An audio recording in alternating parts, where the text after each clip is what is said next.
People always talk about the moment a marriage breaks. Some say it's loud, screaming, slamming doors, plates hitting walls. But mine broke in silence. My name is Evelyn Brooks. I'm 63 years old, and for most of my life I believed I had a gentle husband, a caring man. Someone who tucked me in at night, handed me a glass of water, kissed my forehead, and said, "Take your medicine, baby. You need your rest." And I trusted him. Lord knows I did. I swallowed every pill he placed in my hand, every single night, for months. At first, I thought it was love, a man taking care of his wife. Then I started waking up confused, foggy, missing whole hours of my evenings. I'd come to in different clothes. Doors I never locked would be locked, lights I never turned off would be dark. And every time I asked him why, he smiled that soft, practiced smile and said, "Baby, you must have been sleepwalking again." But I wasn't. Deep down, something felt wrong. Wrong in my bones, wrong in my spirit.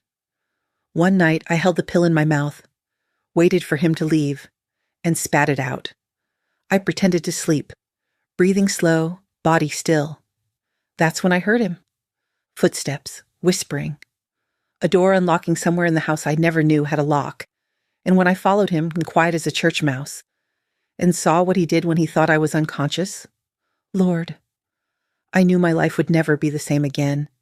People think danger announces itself, that it kicks down your door, throws a shadow across your floor, comes screaming, clawing, shaking you awake. But real danger, the kind that grows inside your own home, it slips in quiet, soft, gentle enough you mistake it for love. For me, it began on a rainy Tuesday evening. Nothing special, nothing dramatic. Just rain tapping on the window, the smell of chicken stew simmering on the stove, and my husband Leonard humming low as he set a glass of water beside me. "Take your pill now, sweetheart," he said, placing the tiny white tablet in my palm. I didn't think twice. I trusted the man I had shared a bed with for 40 years. So I swallowed it, washed it down with water, and leaned back into the couch. "Just a little something to help you sleep," he murmured, brushing a strand of hair from my forehead. "You've been so tired lately." He kissed me. He smiled. He dimmed the lights. Everything a loving husband is supposed to do, and within 15 minutes I felt it, that heavy drowning pull behind my eyes, like someone had filled my head with wet sand. My limbs turned to stone, my thoughts scattered like birds. I tried to speak, tried to lift my hand, tried to keep my eyes open, but it was like slipping underwater, deeper and deeper, until sound and light became muffled and distant. The last thing I felt was his hand brushing my cheek. Soft, slow, lingering, and I thought, he's taking care of me. Except, the next morning something was wrong. I woke up in bed, fully dressed, shoes off, blankets tucked around me like a child, but I had no memory of getting there. I tried piecing the night together, but everything past 8:25 p.m. was blurry, smeared, smudged, like someone had erased the entire evening with a wet cloth. Leonard walked in carrying coffee. "Morning, darling," he said, too cheerful for 6 a.m.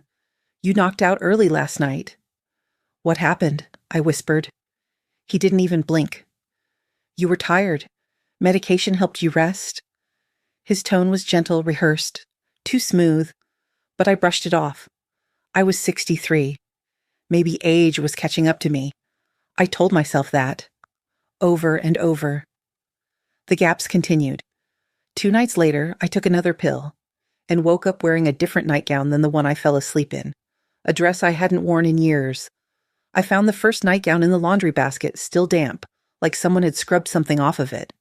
When I asked Leonard why it was wet, he laughed softly. "Oh, baby, you spilled tea on yourself before bed. Don't you remember?" But I didn't. I didn't remember anything. I wanted to believe him. Wanted to believe my husband would never lie to me. But something in me shifted that morning, just a little, a hairline crack. A week later, I woke up with bruises on my arms, small, bluish fingerprints like someone had held me by the wrists. "Leonard," I whispered, showing him. "What's this from?" He barely looked. "You're bruising easy these days. Age, you know. We'll get you a calcium supplement." He kissed my forehead, poured my orange juice, turned on the TV, but his hands never shook. His voice never wavered. And that terrified me more than anything. It wasn't what he said. It was the calmness. Too calm. Like a man who had practiced his lies. Then came the night that changed everything.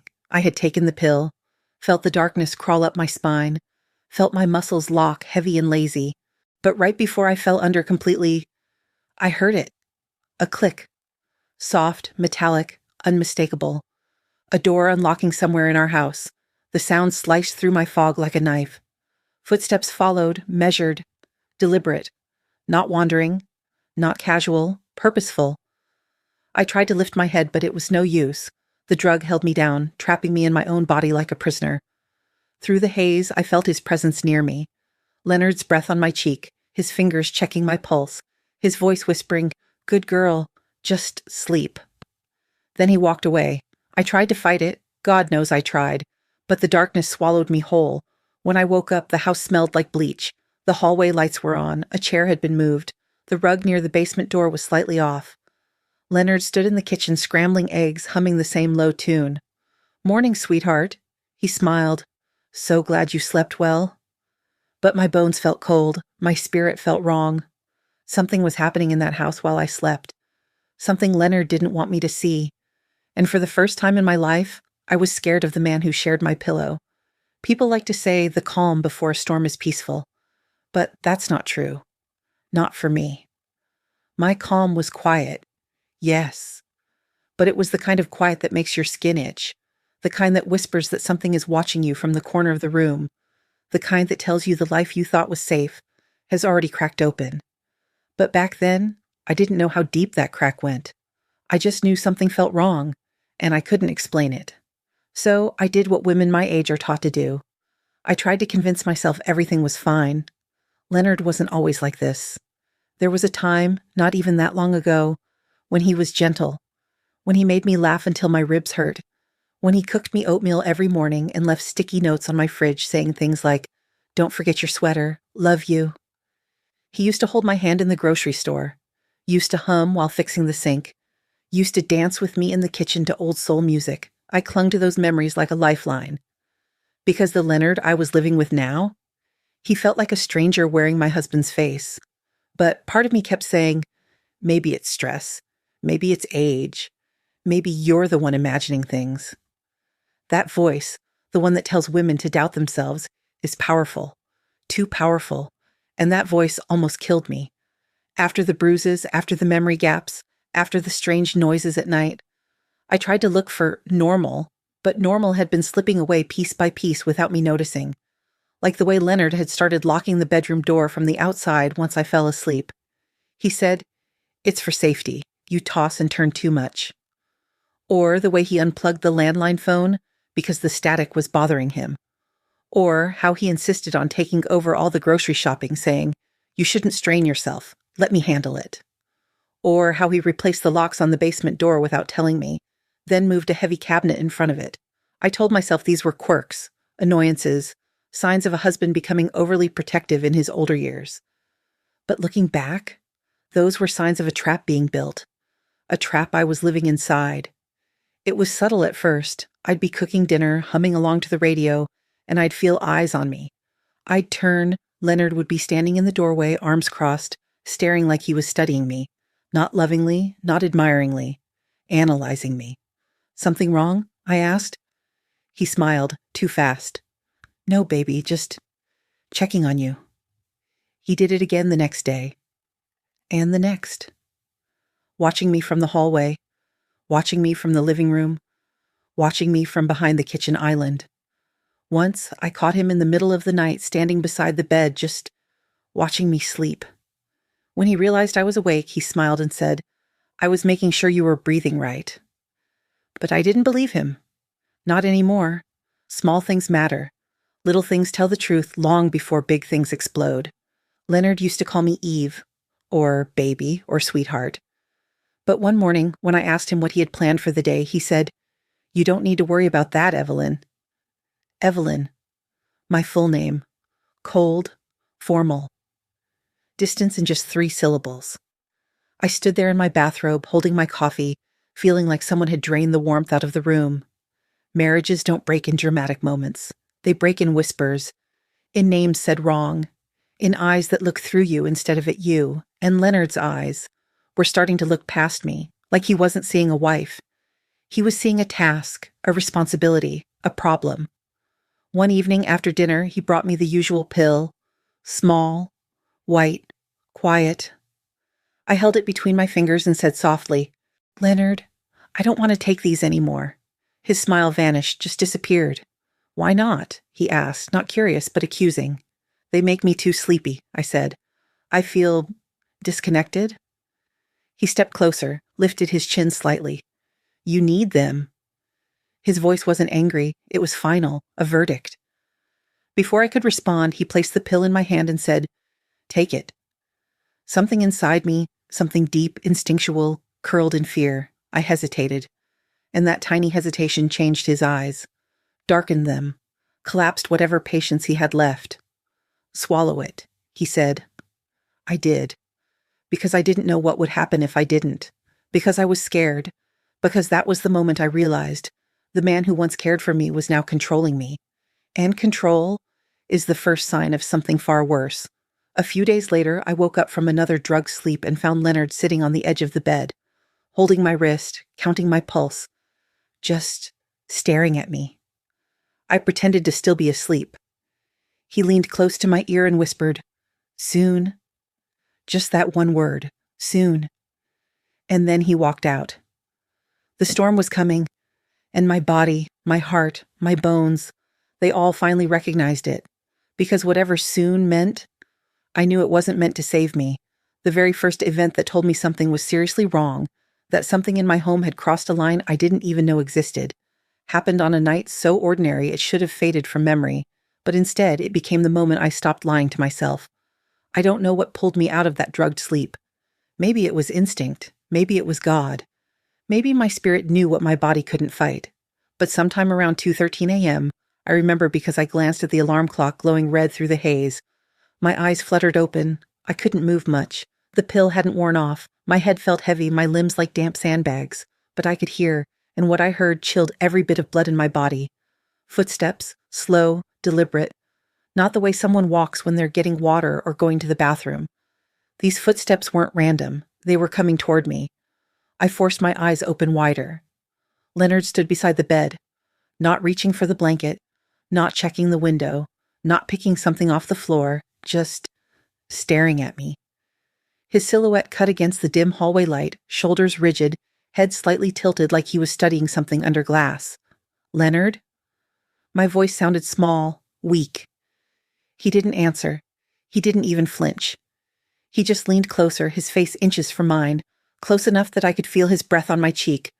I pretended to be groggy, still half asleep. "Everything okay?" I whispered. That's when I saw it. The thing that should never be on a husband's face while watching his wife sleep. He smiled, but it wasn't the loving smile he wore years ago. It wasn't even a forced, polite one. This smile was hollow, curled at the edges, unsettling, like he was glad I was weak. "Just checking on you," he said softly. But his voice had no warmth, only calculation. The next morning he acted perfectly normal, made me oatmeal, kissed the top of my head, asked if I slept well. I lied and said yes. But something in me had snapped awake that night. So while he was outside watering the plants, something he did religiously every morning, I took a slow walk around the bedroom. My body still felt shaky, but I forced myself to look at the room as if I were a stranger walking into it. That's when I saw it. Something small, reflective, tucked between the books on the nightstand. It looked like a tiny black button. But when I leaned closer, my stomach dropped.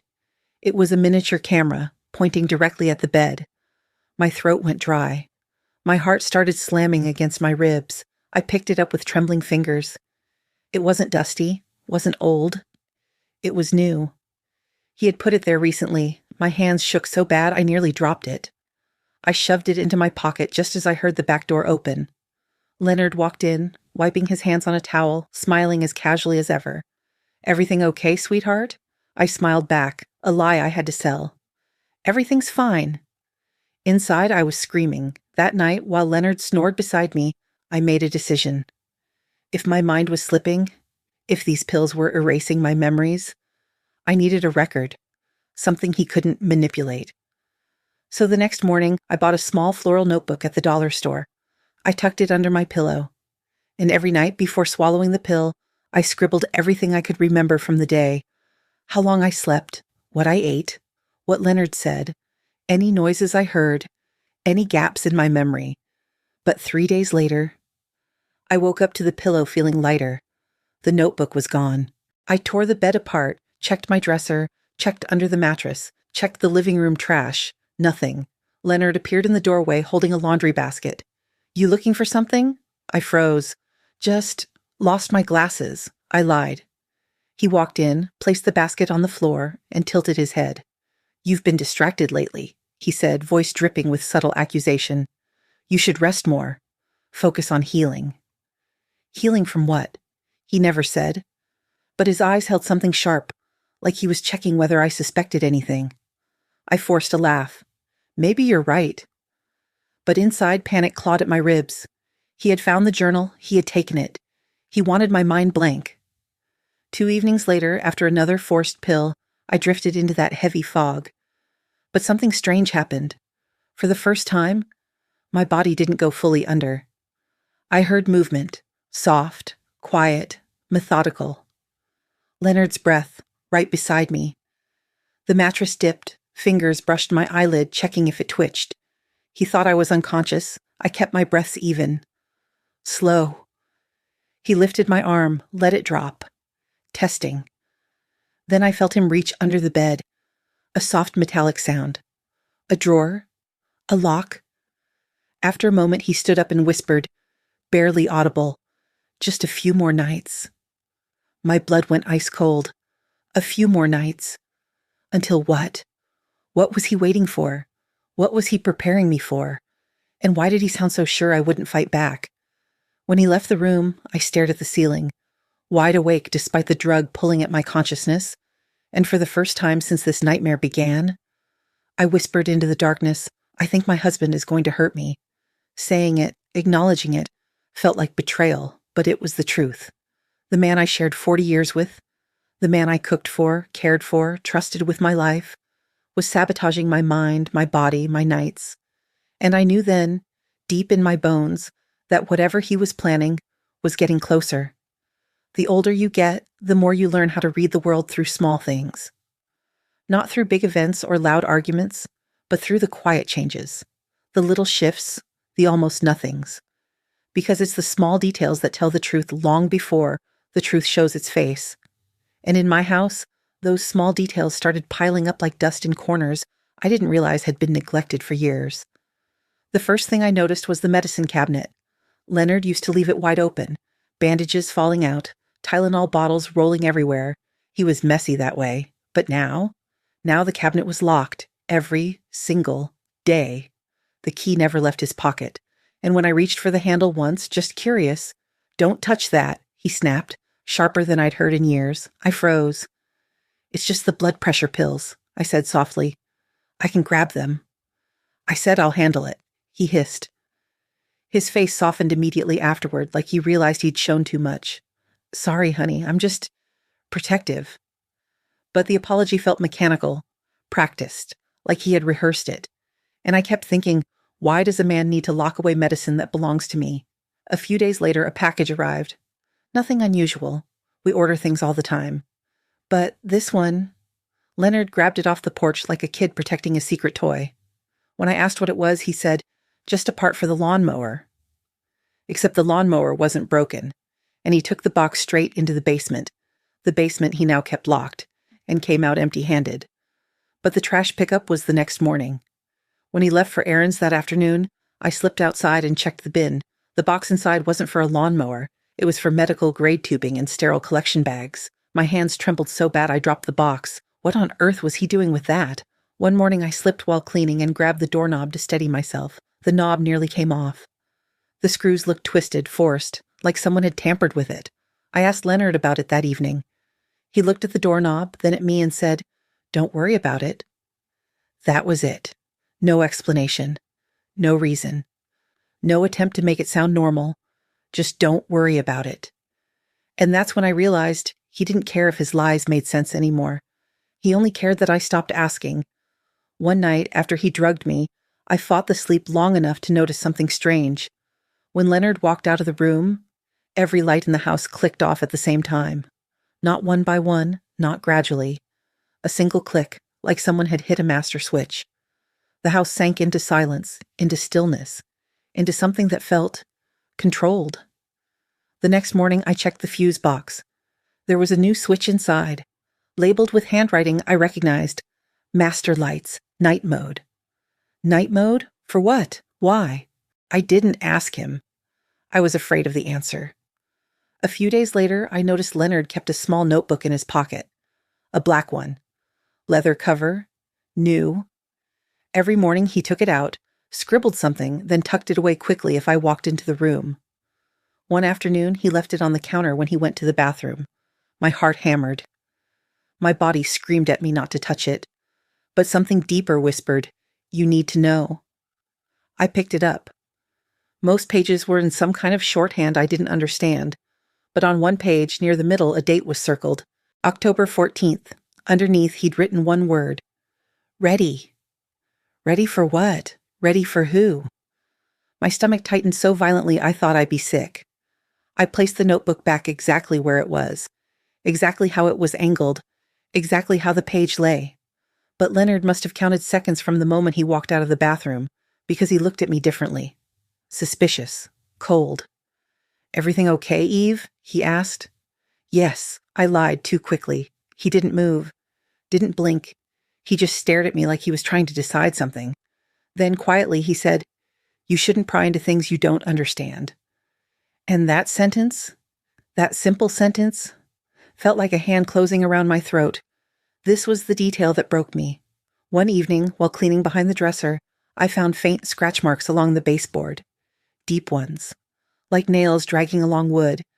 They weren't mine. I hadn't touched that area in months. I traced them with my fingers. Some were long, some short. Some desperate. Like someone had been pulled. Or dragged. A chill shot down my spine so sharp I gasped. Because those scratches were under my side of the bed.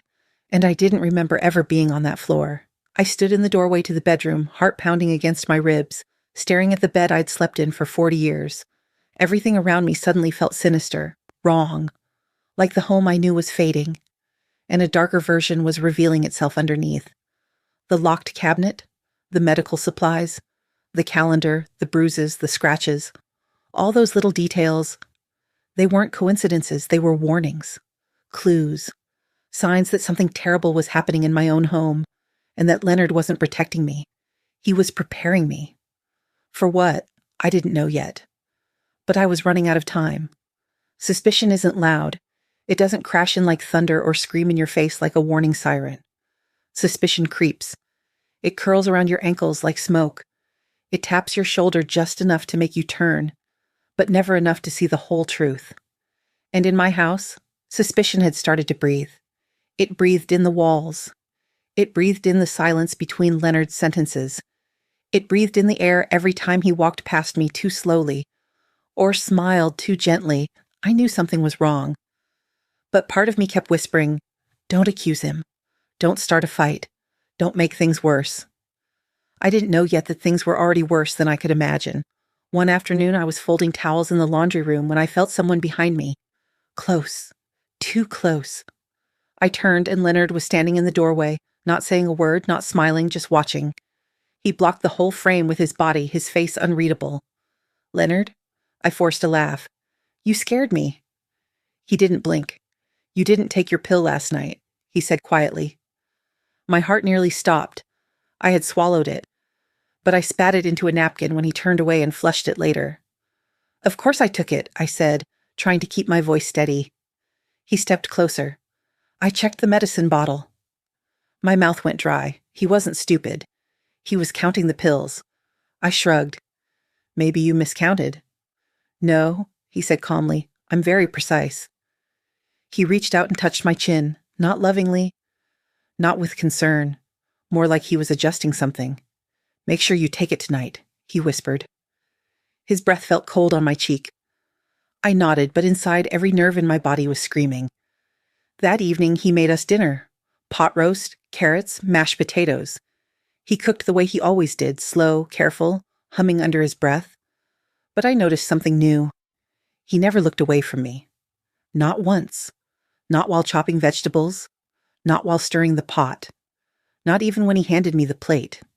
It was like he was studying my reactions, testing me. Halfway through dinner, he said, "You seem distracted lately." "I'm just tired." He nodded slowly.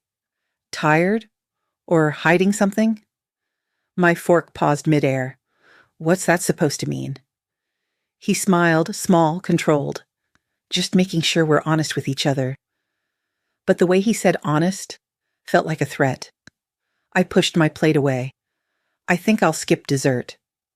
His smile flickered. "You never skip dessert." "I'm just full."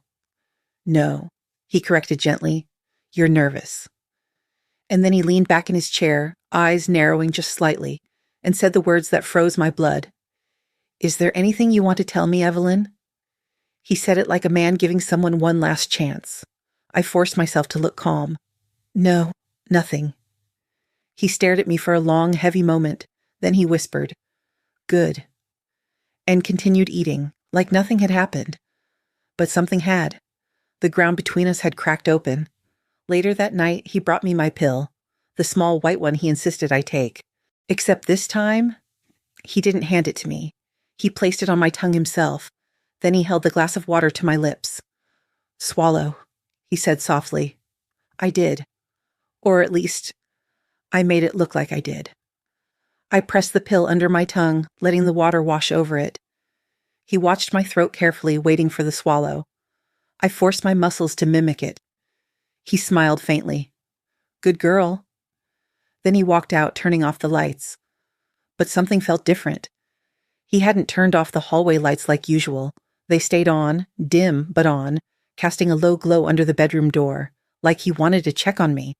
Like he wanted to see if I moved. I lay completely still, listening. Minutes passed, then seconds stretched, and finally, the door opened just a crack. I kept my breathing slow. Leonard's shadow slid across the floor. He approached the bed quietly, leaned over me, and gently pressed 2 fingers against my neck, checking my pulse. Then he whispered, "Soon, Eve." My heart stuttered. Soon. That word again. He walked out, closing the door gently. I lay there, pill dissolving under my tongue, my hands trembling. What was soon? What was he preparing for? What was I becoming in his mind? A burden? A subject? A sacrifice? I didn't know yet. But his behavior told me one thing clearly. He was waiting for something. Something he believed was coming. Something he needed me unconscious for. That night, as the pill finally dissolved, I realized something terrifying. I could keep swallowing these pills until the truth swallowed me. Or I could pretend. Pretend to sleep. Pretend to be weak. Pretend to be clueless. Pretend. So I could catch him. So I could see what he did when he thought I wasn't watching. Because the only way to survive this, the only way to uncover the truth, was to play along. To let him think he had control. To let him believe the drug worked. To make him trust the illusion. And wait. Wait for the moment he would reveal everything. And I felt it in my bones. That moment was coming soon. Too soon. Suspicion is one thing. But confirmation? That's the moment your world tilts. That's the moment you stop doubting yourself and start fearing the truth. Because when the signs start coming from outside your home, from people who don't know anything about what's happening behind your doors, that's when you realize it's not in your head, it's real, it's happening, and it's getting worse. It began with Mrs. Hallie, my elderly neighbor with the sharpest eyes on the block. I had gone over to her house to return a casserole dish. The moment she opened the door, she gasped. "Child, you look pale," she said. "You sick?" I forced a smile. "Just tired." "Tired?" She squinted at me. "You've looked tired for months." I almost corrected her. Months? But then she added, "And your husband been carrying all those heavy bags into the house late at night? No wonder you're exhausted." My heart dropped. "Bags?" I whispered. She nodded, lowering her voice. Big ones, heavy. Sometimes 2, 3 at a time. I see him from my window, always after midnight. My stomach twisted. Did he say what they were for? Oh, no, she said, waving her hand. Didn't want to be nosy. But one time I waved at him. Her voice lowered. And he pretended he didn't see me. Pretended he didn't see her. Like he didn't want witnesses. I thanked her, handed her the casserole dish, and walked home with my pulse thundering in my ears. Leonard had told me he was asleep every night. But he wasn't asleep. He was hauling things into the house when I was drugged, and I had no idea what. A few days later, a delivery truck pulled up to our driveway. A young man hopped out holding a large box. "Package for Mr. Brooks," he said. Leonard came out to sign for it. As he was walking away, the delivery guy turned to me and asked, "So, is your husband still doing those night experiments?" My entire body went cold. "Excuse me?" I said quietly. "Oh, sorry." He scratched the back of his head. "He told me last month he does medical research at home, said he needed certain equipment delivered at night." Certain equipment. At night. Leonard had never worked in medicine, never worked in science, never even liked technology. Medical research? I forced a smile, trying not to collapse. "Oh, yes. He's still doing that." The man nodded and drove off. Leonard closed the door behind him. He didn't say a word, but I caught the glance he threw at me, a cold, assessing look, like he knew I had heard, like he wondered if I believed it. But the final confirmation, the one that made everything snap into place, came from someone who had no reason to lie to me. My doctor. I hadn't seen her in months. Leonard always handled my appointments. He always said the doctor sent new prescriptions straight to him. But one morning, after Leonard left for an errand, I forced myself out of the house and took a taxi to the clinic. When Dr. Nguyen walked in, her eyes widened. "Evelyn," she said, "you look drained." I smiled weakly. "Just aging," I joked. She didn't laugh. "What medications are you on?" she asked gently. I told her, "Just the nightly sleeping pill." She frowned. "What pill?" "The one you prescribed." "I haven't prescribed anything for you in over a year." My breath caught. "No. Leonard said you changed my dose?" She shook her head, serious now. "I would never prescribe a sedative without examining you, and certainly not long term." My chest tightened, panic pushing up my throat. "So you're saying—" "I'm saying," she interrupted softly, "someone else is giving you those pills." I stared at her. The floor felt like it shifted beneath me. I don't even know what the pills are," I whispered. She leaned closer. "Do you have one with you?" I shook my head. Leonard always handled them, always watched me take them, always pocketed the bottle afterward. Dr. Nguyen placed a hand on my shoulder. "Evelyn, you need to be careful.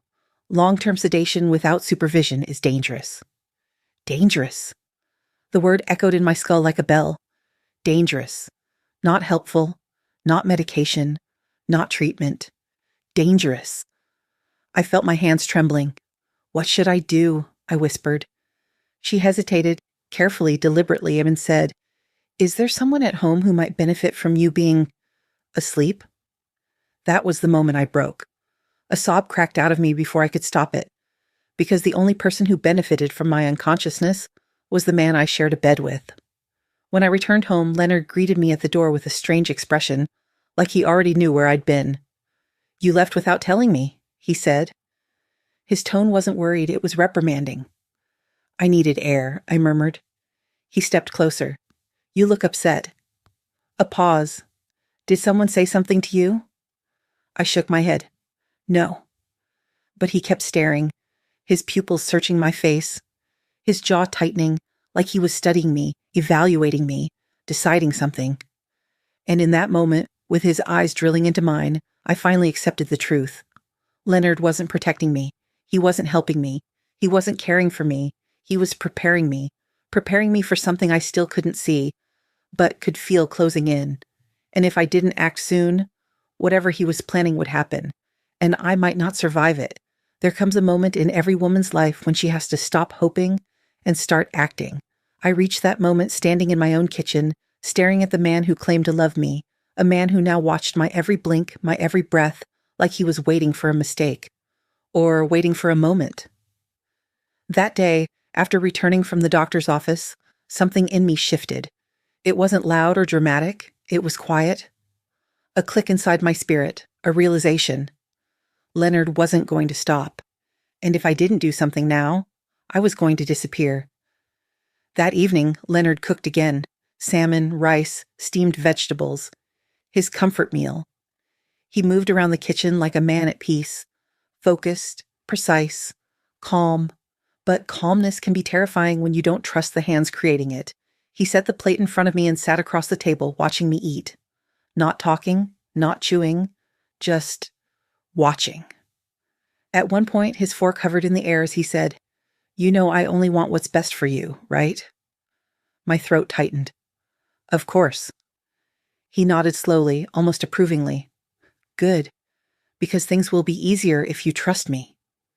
Easier. That word twisted in my gut like a knife.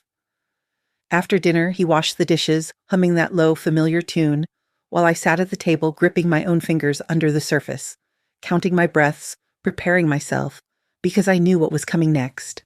Right on schedule, Leonard walked toward me with the small white tablet resting in his palm. "Time for your medication," he said gently.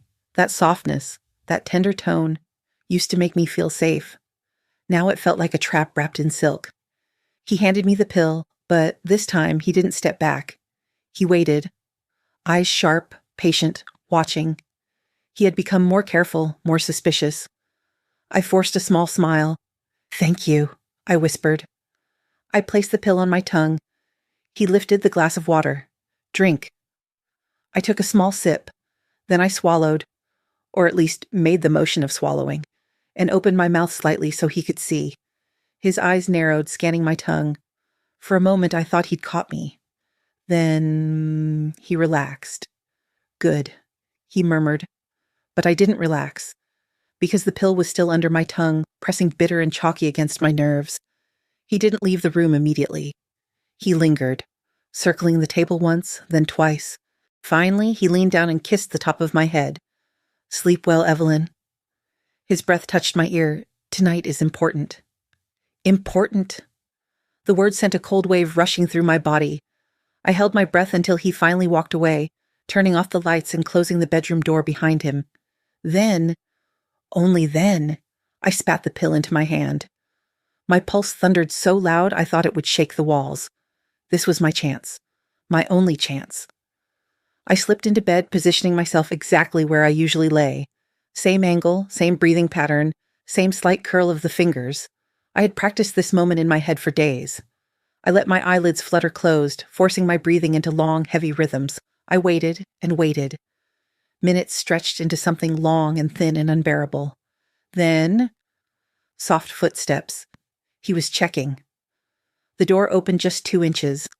Light from the hallway spilled in, casting a thin stripe across the floor. I kept my breath slow. Leonard stepped quietly into the room. I felt him before I heard him. A shift in the air. A presence.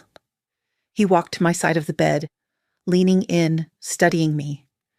His fingers brushed my wrist. He was checking my pulse again, counting. I almost shivered, but I stayed still. After a moment, satisfied, he whispered, "Good girl. Stay asleep." And he walked out. The door clicked shut with a soft finality. I waited 30 long seconds. Then I slipped out of bed, eased the door open, and stayed pressed against the wall. He walked down the hallway, but not toward the bathroom, not toward the kitchen. He went toward the basement, the locked basement. He unlocked it with a key I'd never seen. The door creaked open. He stepped inside and disappeared down the stairs. I crept closer, every step slow, silent, calculated. The basement door was still cracked open, and from within, I heard the sound. Metal. Something being dragged. Something heavy. A soft whir. A mechanical hum. And Leonard's voice. Soft, low, almost reverent. "Everything's ready now." My breath caught. My body trembled. Whatever he was preparing, whatever soon meant, it was happening tonight. That was the moment I knew. If I didn't follow him now, I would never wake up again. The air in the hallway felt heavy, not just still, thick, like the house itself was holding its breath, waiting to see whether I would turn back or keep walking into the darkness that had been growing beneath my feet for months. I chose the darkness because whatever Leonard was doing down there, whatever he was preparing, whatever tonight is important, meant. I knew it had everything to do with me, and I was done being afraid in silence. I stepped toward the basement door, careful not to let the old floorboards creak. I could still hear him below, faintly, the sound of something being wheeled across the concrete floor. Then a metallic clank. Then a low hum, steady and unnatural. Machines. Not home appliances. Not anything a regular man would keep hidden in his basement. The door was open just a sliver, and yellow light spilled into the hallway, cutting a sharp line across my feet. I pressed my ear against the crack. Leonard was talking to himself, or to something. "It's finally stable," he whispered. "Everything needs to be perfect tonight." My pulse pounded so hard I thought he might hear it. I pushed the door open just enough to slip through. The basement stairs stretched downward, swallowed in dim light. I clung to the railing and stepped carefully, 1 foot at a time, heart shaking in my chest. Halfway down, I saw a shadow move across the concrete floor. Leonard. He wasn't pacing. He was preparing. When I reached the bottom step, I ducked behind a shelving unit filled with dusty paint cans. From there, I could see only part of the basement, but it was enough to steal the breath right out of me. Leonard stood at a metal table, a surgical table, sterile steel, bent to reflect the overhead lamp. Beside it was a rolling cart filled with instruments wrapped in plastic. Sharp, precise instruments I recognized only from medical shows, but Leonard wasn't a doctor. I raised a trembling hand to my mouth to stop a cry from escaping. He reached into a drawer, pulled out a bag, and placed it on the table. Not a grocery bag, a medical-grade sterile pouch. He unsealed it with a practiced flick of the wrist. Inside was tubing, long, coiled, clear. I felt my knees weaken. What was he doing? When he stepped away to check a humming machine in the corner, pale blue lights blinking, I saw it. On the table near the stairs, half hidden under a cloth, Leonard's little black notebook, the one he guarded, the one filled with dates and scribbles and the word "ready" circled. This was my chance. Heart pounding, breath shallow, I crawled behind the shelf toward the table. Every movement felt like wading through quicksand. Every sound echoed like thunder in my ears. I reached the notebook. My hands shook so violently I could hardly open it. But I forced myself. The pages fluttered, coded scribbles, numbers, notes, sketches, until I reached the one that made my blood turn to ice. EB, organ viability consistent. Sedation stable, prepare transfer next cycle. Final extraction window, Friday night. Tonight was Friday. Extraction. The word blurred as tears filled my eyes. Extraction. Not research, not study. Something darker. Something planned. Something I was the center of. And beneath that note, written in his neat, sharp handwriting, "Do not let her wake up." My breath hitched so loud I slapped a hand over my mouth. He was going to take something from me, something inside me, and he needed me unconscious to do it. I heard him move again. Quick footsteps, the scrape of a chair, a soft tapping sound, then a beeping noise. He was turning something on. I peeked from behind the shelf, and my whole world collapsed. In the far corner of the basement, shielded by screens half hidden behind machines, was a reclining medical chair, with restraints, leather straps, metal buckles, a headrest that tilted back, and beside it a drip stand with an empty IV bag hanging like a threat. Leonard stood beside the chair, adjusting the straps, tightening them for me. My breath became a sharp knot in my chest. He whispered to himself, "Just a few more minutes. She should be fully under by now." Fully under. Meaning, he thought I was unconscious upstairs. Dead to the world. Easy.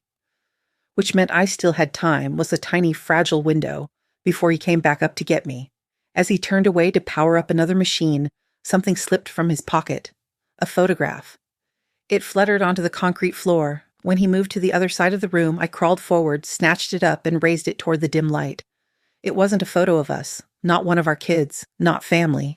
It was a young woman, maybe 25, thin, hooked up to wires in a hospital bed, eyes shut tight, and taped to the back was a note, "Matched donor located. Procedure approved upon stabilization. Matched donor, donor. Me. He wasn't trying to heal me. He was trying to use me. I dropped the photo, my breath coming fast and ragged, and in that moment, for the first time in my 63 years, I understood what it felt like to be prey. Leonard walked back toward the stairs. My heart nearly exploded. He was coming up, coming to get me, coming to bring me back down here, unless I moved, unless I ran, unless I acted right now. I pressed myself against the wall, eyes locked on the narrow space behind the furnace. I only had seconds. Leonard's footsteps were already at the base of the stairs. He paused, listening. Then slowly, deliberately, he whispered, "It's time." I slipped behind the furnace, holding my breath, praying he wouldn't hear the shaking in my bones. Because if Leonard walked up those stairs and didn't find me sleeping in that bed, he'd know. He'd know I had seen everything, and he would finish what he started. People ask me now, how did you stay quiet? How did you keep from screaming when you saw all of that? The truth is, when the danger is close enough to breathe on your neck, your voice stops belonging to you. Your fear becomes a creature inside your ribs, clawing, trembling, begging you to run, but you can't, not if you want to live. And down there in that basement, hiding behind the furnace while Leonard walked up the stairs, I realized something terrifying. I wasn't just afraid of what he planned to do. I was afraid of how long he had planned it. Because the things I found weren't new, they weren't rushed, they weren't last minute. They were planned, prepared, perfected, and I wasn't the beginning. I was the end of something he'd been building for a long, long time. Leonard reached the top of the stairs. I heard the basement door creak open. For a moment, the house fell silent. Then, footsteps. Slow, measured. Heading toward the bedroom. He was going to check on me. He was going to find the empty bed. I had seconds before everything collapsed. I swallowed down a sob and pressed my hands against the cold metal of the furnace to steady myself. When his footsteps faded, I crawled out from behind the pipes, moving fast but quiet, heart hammering so hard I thought the walls might echo it. If I could get to his work table, if I could grab the notebook, if I could take proof, maybe I could escape. Maybe. I darted across the room, snatched the notebook, and shoved it under my shirt. Then, as my hand brushed the corner of the table, something else caught my eye. A folder, thicker than the others, bound with a rubber band. My name handwritten on the front, Evelyn Brooks, primary donor file. My breath locked in my chest. I grabbed it. But the moment I did, the rubber band snapped. Papers spilled everywhere, scattering across the table and floor. And that was how I found the truth. Not neat, not organized, but raw. Terrifying. Scattered at my feet like pieces of my life I never agreed to give away. The first page I picked up was a medical chart. Blood type, O+, tissue type, compatible. Age, 63, risk factors, minimal. Then the note in red ink, ideal donor match. Stable enough for extraction. Proceed once sedation, consistent. Extraction. The word stabbed into my mind like a blade. My hands shook as I picked up the next page. A photograph, but not of me. Of a hospital bed. Inside it lay a pale young woman with tubes running from her chest and arms. Her skin was waxy, her breathing shallow, and taped to the corner, Subject A, cardiac failure. Requires transplant within 6 to 8 weeks. Donor located. Donor. Me. Another page. A letter. Handwritten. Addressed to Dr. Halpern. From Leonard. I read it, fighting tears. I found a match. My wife trusts me completely. She believes the sedation is for her health. The equipment will be ready by Friday. I will deliver the organ transport immediately after extraction. My stomach dropped. I clutched the table to keep from collapsing. Deliver? Transport? He wasn't just planning to take something from me. He planned to hand me off to someone else. Alive? Dead? I didn't know. The papers didn't say. All they said was, Leonard wasn't working alone.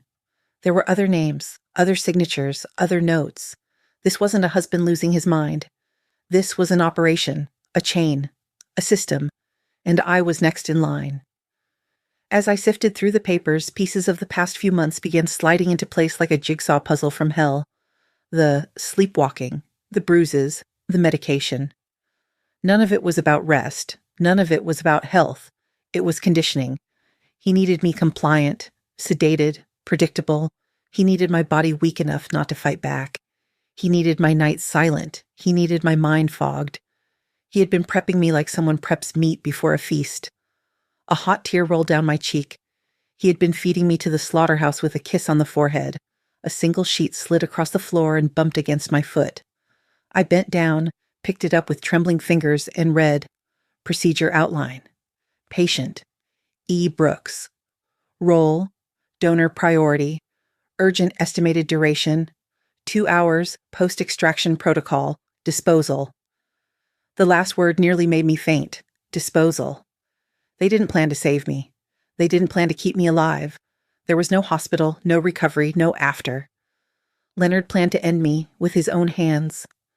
My knees buckled. I grabbed the table to stop myself from collapsing. I couldn't breathe. My chest tightened until I thought I'd pass out. He wanted to save someone else. And to do that, he had decided to kill me. His wife. His partner of 40 years. I didn't hear the basement door open, but I heard the creak of the stairs. Leonard was coming back down. The papers were still scattered across the floor. My fingerprints all over them. The notebook missing. He would know. He would know immediately. Panic exploded in my veins. My body shook violently. I scanned the room, looking for anywhere at all, to hide. Behind the furnace? Too far. Under the table? Too obvious. Then I saw it. A narrow gap between two metal shelving units. Only a few inches deep, but I was small. I dove into the space, pressing my body tight against the wall, forcing my breath silent, just as Leonard reached the bottom of the stairs. His shoes hit the concrete. His silhouette stretched across the room. He stopped. I swear he sensed something in the air. Then he whispered, Evelyn? My blood froze. His voice was soft, too gentle, the voice of a man calling for a pet that slipped out. Not a wife. He took a step into the room. Another. His eyes scanned the floor, the scattered papers, the broken rubber band, and he went still. I watched his face change, slowly, from confusion to realization to rage, a cold, calculated rage. He whispered again, but this time the softness was gone. Evelyn, where are you? I covered my mouth with both hands. If I made one sound, one breath, one tremor, he would find me. He would drag me to that chair. He would strap me in. He would finish what he started. He moved further into the room, closer. Slow steps, measured, predatory. I had never seen him like this. Or maybe I had never truly seen him at all. As he stepped around the table, searching, hunting, tightening his hands into fists, something inside me snapped. Not fear, something sharper. Clarity. This man wasn't sick. He wasn't confused. He wasn't acting out of desperation or love. No. Leonard had been waiting years for this moment. Years of preparation. Years of lies. Years of planning. And he believed I was already sedated, which meant I had one advantage. The only advantage. He thought I was powerless. And sometimes being underestimated is the only thing that keeps you alive. I steadied my breath, tightened my fists, prepared my body, because Leonard was about to turn around. And when he did, I had to run. Or die. People think monsters are born overnight, but they aren't. They grow slowly, in the quiet, in the shadows, fed by secrets nobody talks about until it's too late, and hiding between those shelves in my own basement, listening to Leonard tear through papers looking for what I had taken, I realized this wasn't the man I married changing suddenly. This was a man who had been changing for a long, long time, and I had never noticed. Or maybe I never wanted to, because the truth is harder to swallow than any pill he ever put in my hand. The picture I found on the floor, the young woman in the hospital bed, pale and wired up, it kept burning in my mind. Who was she? Why did he have her picture hidden inside a medical file with my name on it? Why was she labeled Subject A? My heart told me the truth before my mind did. That girl wasn't a stranger. She was someone Leonard loved. And he was trying to save her, with my body. But the truth was even worse. because when he pulled open another drawer in the basement, searching frantically, something fell out. Another photo. I recognized the face instantly. Beautiful, smiling. A little girl I'd seen once, decades ago, in a shoebox of old pictures he kept hidden in the attic. Her name was Melissa. Leonard's daughter from a relationship before he met me. A daughter he never raised. A daughter whose mother refused to let Leonard see her. A daughter Leonard spoke about maybe 2 times in 40 years. He always said the same thing. It was for the best, Evelyn. She grew up without me. That chapter's closed. But chapters don't close just because a man says they do. Some chapters stay under the surface, simmering, until one day they boil over and burn everything in their path. And I didn't know then, not fully, but that girl in the basement photo. She wasn't just sick. She was dying. Leonard moved toward the table again, flipping through papers, cursing under his breath. One sheet slipped from his hand and drifted right toward my hiding spot. It landed near my foot. I waited until he turned his back, then slid it quietly toward me. And when I read it, my entire world cracked. Subject A, Melissa Harding. Diagnosis, end-stage cardiac failure. Estimated survival without transplant, 6 to 8 weeks. Donor match, Evelyn Brooks. Relation, genetically compatible through paternal line. Genetically compatible because Melissa, the girl I thought he had walked away from, was his daughter. And I, the woman he married, had the perfect tissue match for her. The perfect heart. The perfect kidney profile, the perfect donor. He didn't choose me because he loved me. He stayed with me because my body could save hers. My hand shook so violently I had to bite my lip to keep from gasping out loud. Suddenly everything made sense. The late-night phone calls, the time he vanished for old job reunions, the hidden notebooks, the money missing from our savings, the guilt in his eyes whenever the news talked about organ shortages. He never stopped thinking about Melissa, and when she got sick enough, when she needed a transplant desperately, he didn't go to a legal hospital. He didn't look for a donor list. He looked at me, his wife, his match, his solution. The realization slammed into my chest so hard I thought I would faint. Leonard had been preparing my death for months, maybe even years. Everything, the pills, the cameras, the locked doors, the bruises, the sedation, had been leading to tonight, because Melissa's time was running out, and the only heart that could save her was mine. Pieces of the past suddenly rearranged themselves in my mind, forming a picture I had ignored for too long. 2 years ago, Leonard started volunteering more. He said he was helping sick children. I thought he was being kind. Last year, he suddenly bought medical textbooks, said he was working on a writing project. He lied. Months ago, he insisted on handling all my medications, said it was to keep me organized. He lied again. And then, 3 months ago, he broke down crying in the kitchen. A sudden collapse I'd never seen in 40 years. When I held him, he sobbed, "I can't lose another chance. Not again." I assumed he meant me. Now I knew he didn't. He meant Melissa. He meant his daughter. And that night, that single night, must have been the moment he made the decision. He would save her, even if it meant killing me. Leonard wasn't always a monster. He was once a man who loved fishing, who danced badly at weddings, who brought me sunflowers on our anniversary even when money was tight. But grief turns some men into widows. It turns others into predators. And Leonard, he let the idea of "I can fix this" rot him from the inside out. He convinced himself it wasn't murder if it was for family. It wasn't wrong if it saved a life.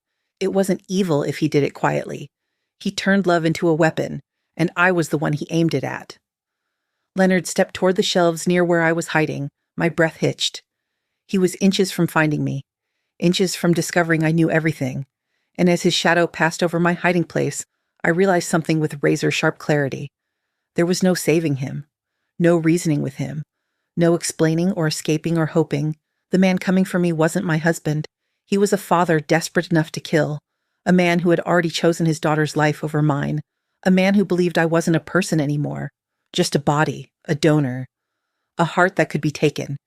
And in that moment, knees pulled to my chest, breath shallow, papers trembling in my hands, I stopped being his wife, and I became his target. Leonard's shadow stretched long across the concrete floor as he moved from table to table, gathering instruments, rearranging straps, muttering under his breath like he was preparing for a sacred ritual. Every movement was calm, controlled, practiced, the kind of precision you only see in a man who's rehearsed something hundreds of times, in his mind, in his notebook, in the dark corners of his heart. "Where is it?" he murmured, flipping through the papers I'd scattered. His confusion was growing, his breathing sharpening, his voice dropping into that dangerous low tone I had only heard once before, the night he whispered, "Soon." He was looking for the folder, the notebook, the evidence, the things I had taken. My pulse hammered so violently I thought he'd hear it echo across the concrete. I pressed deeper into the narrow gap between the shelves, body curled tight, praying he wouldn't turn his head. Because if he did, if he even glanced an inch to the left, he'd see me, and it would be over. He found the empty folder. He froze. I saw it happen. The instant realization slammed into him like a physical force. His shoulders stiffened, his fingers tightened around the paper, his jaw clenched hard enough that the tendons in his neck stood out. Then he whispered my name, not kindly, not confused. "Evelyn." The sound slithered into every corner of that basement. He wasn't calling for me. He was hunting me. He turned slowly, scanning the room. His eyes landed on the overturned chair, on the paper I'd dropped, on the shifted shadows. He inhaled sharply. "She's awake," he said to himself. "She's awake. She knows." The fear inside me shifted. It sharpened into something else, a decision. If he found me, I would be strapped to that chair within seconds. I had to move, but quietly, silent as breath. Leonard stepped toward the shelves, toward me. Each footfall measured, deliberate, deadly. I slid sideways, inch by inch, until my shoulder hit the heat of the furnace. Its metal buzzed faintly. A hum. An idea flickered. The furnace shut-off valve was right above me. A loud clank would draw him away, maybe even long enough for me to slip upstairs. But if I knocked it wrong, if it screeched too loudly, if he heard it come from the wrong direction, I'd expose myself. I waited until his footsteps shifted, until he stepped toward the far corner, and then I pushed the valve. Clank. The noise exploded through the basement like a gunshot. Leonard spun around. "What was that?" He walked toward the furnace, toward me. I held my breath until the edges of my vision blurred. He knelt down, inspecting the pipes, his face inches, just inches, from where I hid. I could smell his aftershave, the familiar cedarwood scent that once made me feel safe. Now it made me sick. He whispered to himself, "Maybe the pressure dropped again." For one miraculous moment, he believed the sound. He turned away. As he walked back toward the table, I slipped out from behind the furnace and crawled toward the stairs. Low, fast, silent.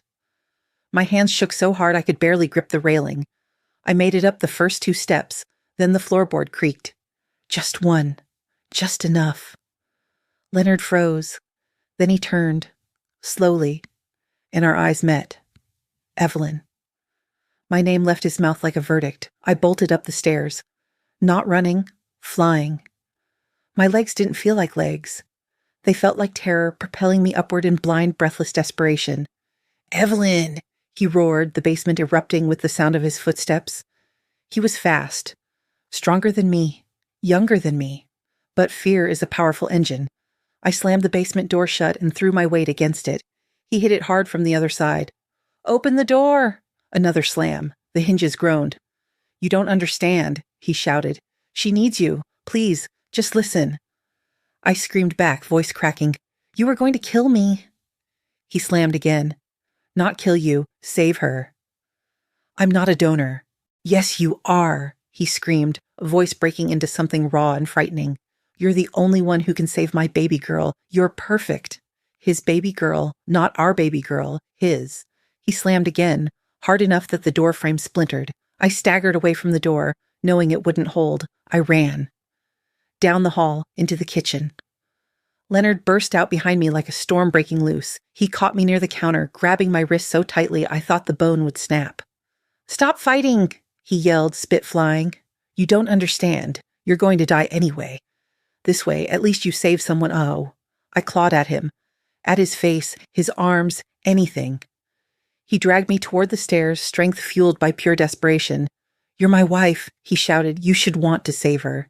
"I am not dying for a stranger," I screamed. He gritted his teeth. "She's not a stranger. She's my blood." "And what am I?" I choked. "What am I to you?" His silence told me everything. I reached for anything. My fingers brushed the edge of the countertop and closed around something cold.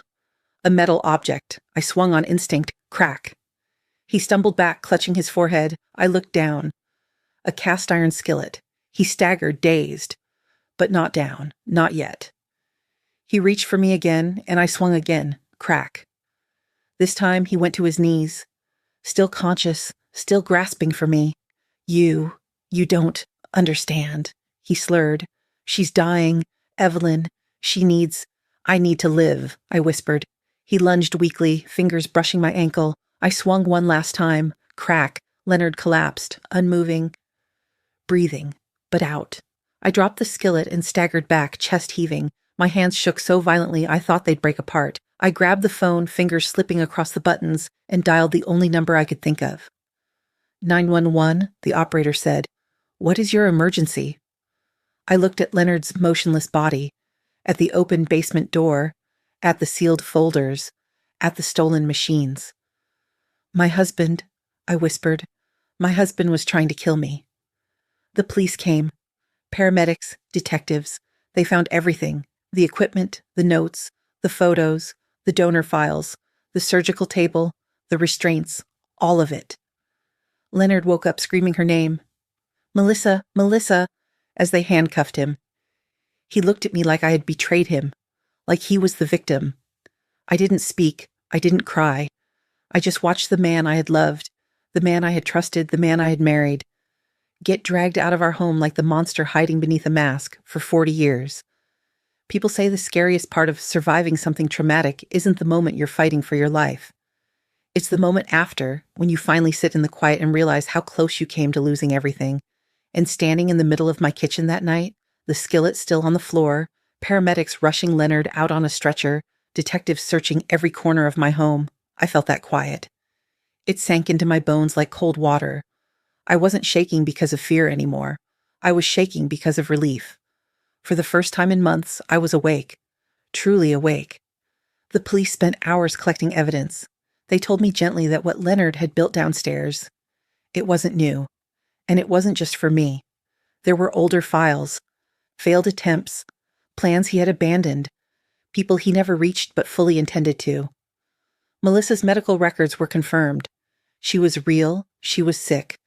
And Leonard had been in contact with a group who promised they could save her. A group that didn't care where the organs came from. A group that catered to desperate people for a price. A group the police had been investigating for years. And Leonard, my Leonard, had been one of their quiet helpers. One of their ideal candidates.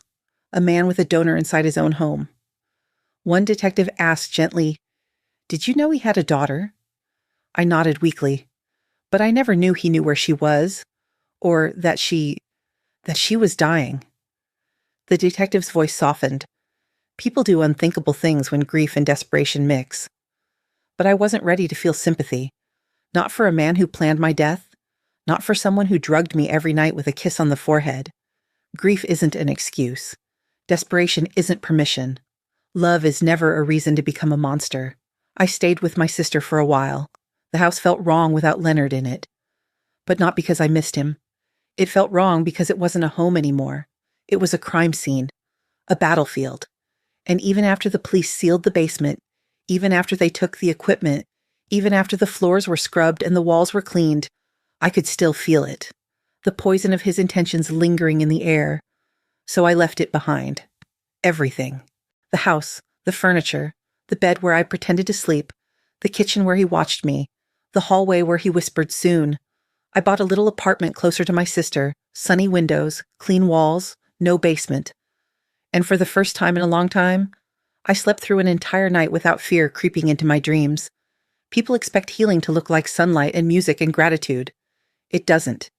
Healing looks like shaking hands, like crying over small things, like waking up at 3 a.m. thinking you still hear footsteps, like flinching when someone touches your wrist, like learning how to trust yourself again. But with every sunrise, with every quiet morning coffee, with every breath I take without medication, I feel myself coming back, piece by piece, day by day.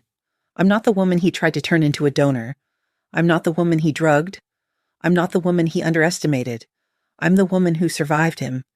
If you're listening to my story, here's the one thing I want you to take with you. When your gut whispers, listen. When it screams, run. Women, especially women my age, we are taught that being quiet is safe. That questioning is rude. That conflict breaks the peace. But silence doesn't protect you. Politeness doesn't save you. Pretending everything is fine only hands your life to someone else. So hear me when I say this. If something feels wrong in your home, if someone starts controlling your medicines, if your memory begins slipping in ways you can't explain, if the person you trust most begins to feel like a stranger, don't wait. Don't doubt yourself. Don't give them the benefit of the doubt. Your instincts were given to you for a reason. Mine saved my life. And maybe, just maybe, they can save yours too.